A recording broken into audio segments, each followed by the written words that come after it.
We have to understand the world in which we live so we can relate to it. We can be successful in it, not for the sake of the dunya. Ultimately for the sake of Allah. Whether our success is intellectual, educational, financial, whatever it is. Ultimately it has to be for Allah subhanahu wa ta'ala. If it's not, then it will deter you, it will keep you away from Allah subhanahu wa ta'ala. Now, going to the times of the prophets, during the time of Musa alayhi salam, magic flourished. It was the trend at that day. This is why Fir'aun called the magicians. So Allah subhanahu wa ta'ala gave Musa alayhi salam the miracle that was suitable to the major trend of that time. So when he came, the best magicians could not compete with Musa alayhi salam. So that was the most profound miracle. Isa alayhi salam, he came at a time when medicine flourished. And it was the most sought after profession and kind of education. Isa alayhi salam came with what? He could heal the ill people, the leper, even revive the dead people. So Allah subhanahu wa ta'ala gave him the miracle that people could relate to, people could understand, people could appreciate. That goes back to the principle we said you have to speak to the people using the language they can relate to. The Prophet ﷺ was sent at the time, as we said, when the Arabs have reached the peak of eloquency, of language, beauty, of literary language. The Prophet ﷺ came with the Quran that obviously no human could ever produce anything even close to it. And that was the challenge, the everlasting challenge that will remain until the Day of Judgment. But the Arabs at the time of the Prophet ﷺ reached that peak of language, the peak of eloquence. So it shows that this is a recurrent theme in the messages of all the prophets and messengers that gives us a clear indication that the world in which we live, we cannot shun it all of it just like that, keep ourselves away and say, no, we have, for example, to use the same language, we have to use the same mentality. That has in reality no room in the methodologies or this recurrent theme in the lives and the missions of the prophets and messengers. So we have to be flexible. And this is what Islam actually teaches us. And there are principles in Islam that ensure that we are flexible enough to relate to the world in which we live. And I will mention some examples even from the Prophet ﷺ. The question is, what is the trend that we have in our world today? So we need to understand the world in which we live today so we can really relate to it. Now you cannot, by the way, use the language, and that's the problem with translation. And many of the problems that have taken place among the people who follow the Sunnah, and this is why they are fighting this is one of the reasons why they are fighting among one another, is that they are using language that was used about 700 or even 1,000 years ago, that people could easily relate to at that time. They're using it today, and even the Arabs today, the vast majority, more than 99%, are unable to comprehend it and assimilate it fully. And this is why Imam Ibn Nuqta, one of the great scholars of Islam, has a beautiful statement. He said, 3 types of people have destroyed this dunya. 3 types of people. Half doctors, half linguists, and half scholars. Half doctors have destroyed health of the people. Because you know, it's just like when you meet someone, he had some kind of illness, and some of the symptoms were pain in the stomach. If they see you that you complain about pain in the stomach, they say, I have the medicine for you. They go and get you the medicine, but it's a totally different illness. So they could actually destroy your health by means of that. That's half a doctor. Half a linguist who have destroyed the language of the people. The language of the people. They break the language. They don't use it right. So the language starts to deteriorate. Even their understanding of what has been said in the language is deficient. People trust them because they are in the position of scholars, and they think that's the ultimate understanding, and thus they give an erroneous understanding. And half scholars who, they know one ruling, they know some of the aspects of Islam, but they don't know others. So they focus onto one aspect of Islam, and they don't realize by means of that focus, they are creating a state of imbalance. So they break 10 other rules on the other side, trying to establish one rule. And that's very common in the writings where the scholars talk about al-amr bil-ma'ruf wa nahy anil-munkar. Imam Ibn Taymiyyah was walking, which is a famous incident, was walking with some of his companions. Ibn al-Qayyim narrates the story. He said, we were walking with our Shaykh Ibn Taymiyyah, and there were the Mughals who invaded Sham at that time. They were drinking, because the Mughals turned to Islam. They declared themselves Muslims. And their leader had a mu'adhin, and he had an imam to lead the prayer for him. So they declared themselves Muslims. Now these soldiers, they were drinking alcohol in the street. So one of the students of Ibn Taymiyyah rushes to them. He says to them, haram, fear Allah, that's haram. Ibn Taymiyyah, the great scholar, holds him back. Where are you going? He said, I want to enjoin the good, forbid the evil. He said, don't do that. Does Ibn Taymiyyah now disapprove of enjoining the good and forbidding the evil? No. But he does not break a rule against another rule. He makes sure that the whole of religion is in a state of harmony. And this is why the well-versed scholars, they are the ones who should be consulted when it comes to the major issues about this ummah. You might learn something, you're passionate about it, you want to teach it, but you see only one side, but you don't see the rest of it.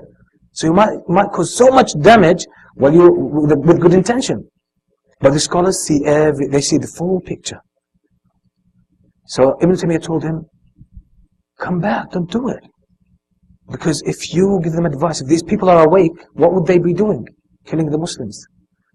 Which is far greater in evil, killing Muslims or drinking alcohol? Killing Muslims. Because the blood of a Muslim is more sacred in the sight of Allah subhanahu wa ta'ala than Al-Kaaba itself, than the sanctity of Al-Kaaba.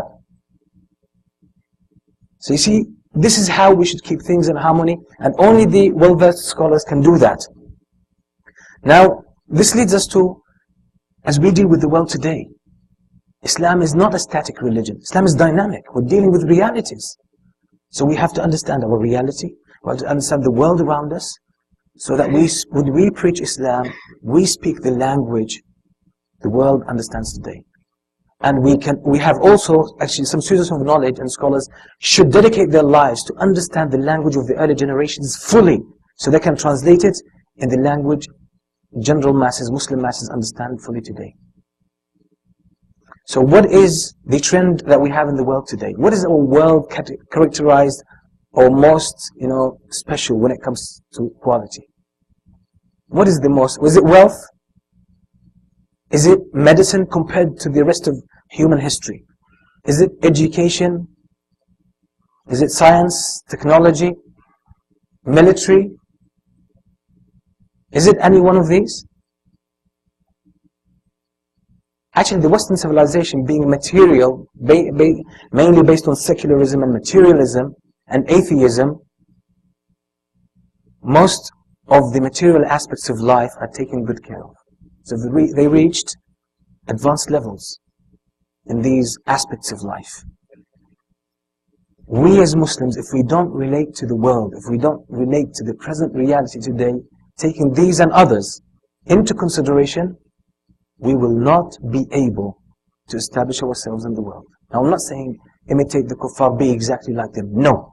We have a special way of life that accommodates for all of these and much more. Because it places them in a hierarchy of needs, of motivation, that is so powerful that each one of these things serves a noble purpose and makes sense and adds to your spiritual welfare as well. Imagine, wealth can add to your spiritual welfare. Do you believe this? Islam says that. The Prophet ﷺ, he said to Amr ibn al-As, نِعْمَ الْمَالُ الصَّالِحِ لِلرَّجُلِ الصَّالِحِ. Good money, pure money, is a good thing for a righteous person. And when the Prophet ﷺ says good, he's not talking about worldly matters. He's talking about matters of the akhirah. Because the righteous person knows how to use money, and it brings him closer to Allah. Same with medicine. Imam Shafi'i, he said Muslims have fallen short in studying medicine. He said half of science, half of knowledge is knowledge of the deen, and the other half is knowledge of medicine. And the Muslims have left this for people of other religion. He was reprimanding his people that take care of that science. This is why Imam al-Qayyim himself, by the way, he was a doctor. He was a professional doctor. This is why he had the book, At-Tibb al-Nabawi.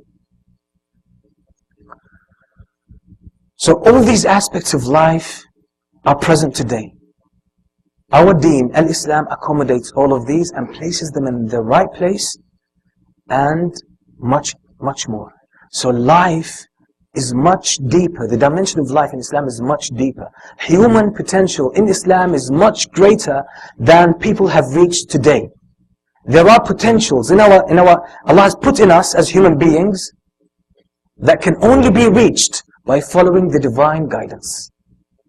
Humans today have no clue about them.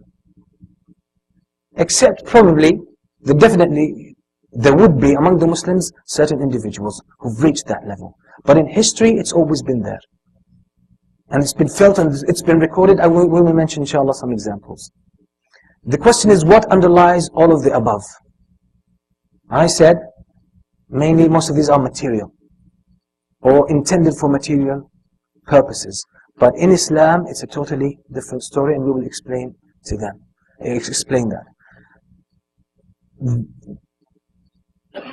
Excellence generally today, you can trace all of the things that we mentioned, the educational, medicine, financial, technology, all of these. The bottom line of all of these, the main cause or the main asset that contributes to all of these is one, the human asset. Human asset. And when Allah subhanahu wa ta'ala says in the Quran, سَنُرِيهِمْ آيَاتِنَا فِي الْآفَاقِ وَفِي أَنفُسِهِمْ حَتَّى يَتَبَيَّنَ لَهُمْ أَنَّهُ الْحَقِّ. We shall show them our signs in the horizons, that means in the world, and in themselves, until it's proven to them, until they see that it is the truth. So as the signs that we have in the world, in the universe, as many signs we have in the world, we have similar signs within us that could be even far greater than the universal signs. The depth of human existence, the depth of human intelligence, the depth of human psychology, the depth of human behavior are fields that are still unknown, untapped into. And even with the advancement of science and even psychology today, do you know what they trace back human behavior and human existence to? Chemicals and neurocells. You ask them why humans do the things they do, why they feel the things they feel, they'll tell you there are chemical reactions taking place. They tell you there are there's electric energy goes through the brain. They tell you the how. They tell you the symptoms, the byproducts, but they can't tell you why. They can't.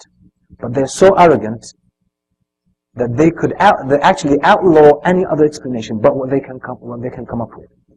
And this is another problem, inshallah, on another occasion we can deal with. Now, what is human asset?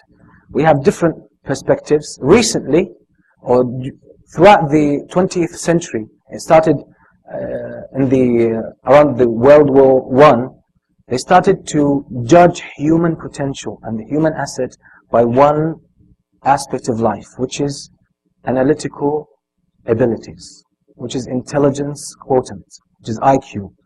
Obviously, before that it was labor, as much as you could do, which is skill. But it's more about today, it's been over the 20th century, it's been mainly about IQ, intelligence, which is, they refer to intellectual ability, analytical faculty. You can think, analyze, you can store information. And over time, this has proved to be insufficient to detect human potential. Because it's only one aspect. It's single dimensional. So recently, the last 15 or 20 years, they came up with another concept, which is emotional intelligence, EQ. Emotional intelligence. And emotional intelligence is big business today. It's big business. And it's based mainly on neuropsychology. The study of the neurons and the chemicals and all that stuff.